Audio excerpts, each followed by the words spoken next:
2023-24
শিক্ষাবৰ্ষৰ দশম শ্ৰেণীৰ সৰকাৰী উচ্চ মাধ্যমিক বিদ্যালয়ৰ প্ৰধান শিক্ষক গগৈ ছাৰ, মোৰ শ্ৰদ্ধাৰ শিক্ষাগুৰুসকল, বিদ্যালয় পৰিচালনা সমিতিৰ উপসভাপতি, সদস্যসকল আৰু ইয়াতে উপবিষ্ট হোৱা চিমেনমুখ গাঁও পঞ্চায়তৰ সভানেত্ৰী ডাঙৰীয়ানী আৰু অতিথিবৃন্দ আৰু পুত্ৰসমূহ কন্যাসমূহ, মোৰ মৰমৰ ছাত্ৰ ছাত্ৰীসকল, আজি দশম শ্ৰেণীৰ 161জন ছাত্ৰ ছাত্ৰীয়ে আমাৰ বিদ্যালয়ৰ পৰা প্ৰৱেশিকা পৰীক্ষা দিবলৈ প্ৰস্তুত হৈছে আৰু আমি সেই প্ৰস্তুতি কেনেধৰণে আগবঢ়ালোঁ সেই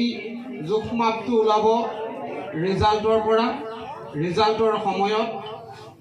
গতিকে সেই সময়টোলৈ আমি অধীৰ আগ্ৰহেৰে বাট চাইছোঁ।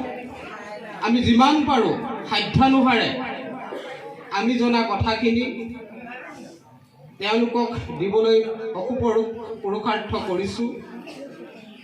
এটা কথা ঠিক, আমি সৰ্বজ্ঞ নহয়, আমি সকলো নাজানো।